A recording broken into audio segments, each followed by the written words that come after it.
And ironically enough, some elements of the extreme legacy MAGA movement will have to deal with it as well, because that's how it is. And don't hate the big tech bros, because out of all of them, Elon is the only one that's giving all of these crackheads a voice. I want you to try and pull that shit on Facebook and see how long you last. You ungrateful motherfucker, seriously. You keep crying censorship this, censorship that. You're not censored, your takes just suck. Get over it, and get over yourselves, honestly. I'm not an enemy of anyone, but if you hate me for saying this, so be it. I don't care. I'm part of what's new. You get to make that choice yourself. Do better. Anyways, thank you all for coming today. While the MAGA war rages around Elon Musk exposing himself and Trump as the fake populist and anti-censorship champions that they fed their voters on the campaign trail to think they are, folks are speculating that this very vocal and very Elon-loving Adrian Dittmann account sounds a lot like Elon himself. And it didn't help that Adrian accidentally called himself I when defending Elon. That her primary focus is basically not just a problem with the product, but it seems to be a problem with Elon and anything Elon like, given that I was literally the first thing she posted about. It's kind of obvious at this point that you have more of a problem with the person than you do with the product, which I think kind of invalidates any data point. Besides the fact that his voice is nearly identical to who he claims not to be, slip-ups like that don't set off any alarm bells for supporters that simply don't want to accept that he's playing them or are too clueless to see it. Tesla's now worth more than GM and Ford. Do you have comments on Elon Musk? Well, you have to give him credit. I spoke to him very recently, and he's also doing the rockets. He likes rockets, and he does good at rockets, too, by the way. I never saw where the engines come down with no wings, no anything, and they're landing. I said, I've never seen that before. And I was worried about him because he's one of our great geniuses, and we have to protect our genius. You know, we have to protect Thomas Edison. Well, thank you very much, Brooke. It's great to be with you.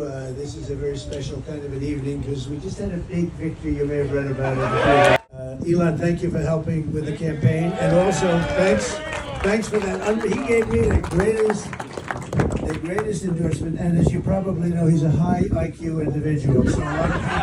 So Elon endorsed me recently, the other day, actually. He's great. Elon Musk. He's a brilliant guy. Every time I call him, he's talking about, I got a new idea for a rocket. You have to hear this. You know, he's a very advanced person, and he's doing other things that are great, and so are others. We have to make life good for our smart people, you know? We have some smart people. We have to make life good for our smart people. And he's as smart as you get. And he sure is making life good for the people that have convinced him they're smart. And by smart, he means wealthy, which rarely means smart. You know, dangling money in front of a money-grubbing, power-hungry guy like the president-elect has to be the easiest way to control him. It also doesn't hurt that Donald Trump also used to employ an alter ego of himself back in the day. He called that guy John Miller. That shouldn't have fooled anyone either. In 1991, when Donald Trump's personal life was headline news, high-octane mix of the stuff that sells newspapers.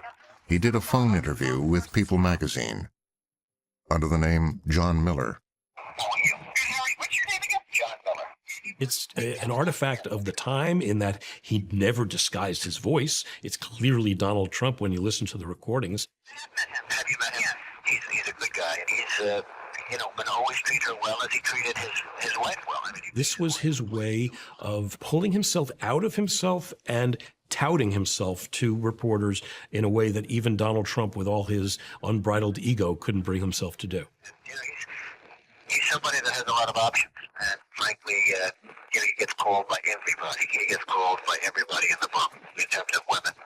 And well, he gets called by a lot of people. When we confronted Donald Trump with this, he didn't exactly deny it. So at this point, Trump and Musk are like each other's alter ego, laughing over their practices of firing striking workers. They're very transparent, but somehow successful attempts at fooling supporters into thinking that they give a damn about them and their interests, and also shamelessly pulling the rug out from under them once they've gained enough power.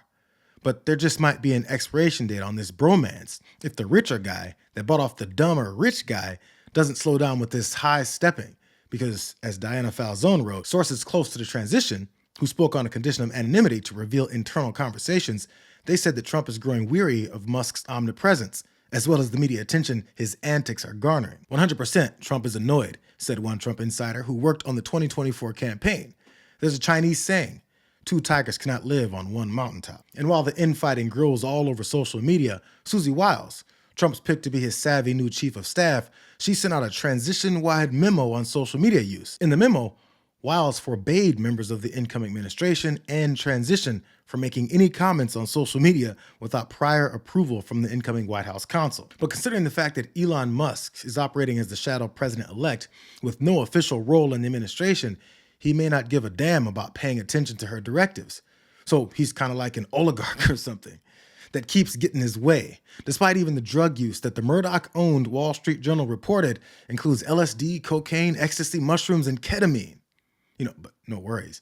Adrian Dittmann cleared that up as thoroughly as John Miller did back in the 1980s. But that doesn't mean the average person should go out and get shot up with ketamine, right? It's just Also, there's like a specific amount of it as well. So it's given out from a prescription-based purpose, right? For instance, someone like Elon, this is the thing that all these weird unhinged leftists keep throwing at him, is that he takes ketamine. And it's a very deeply personal thing to ask a person, of course. But if you think about it, the ketamine thing is just because, hey, how would you feel if you had to deal with as many companies as he does, with as many problems that he needs to deal with? So that just keeps going. And then to have, a prescription, so it's like ketamine prescription, it's just a normal thing at that point. It's not something that you're going to abuse. Yeah. If you abuse ketamine, okay, cool. That is understandable.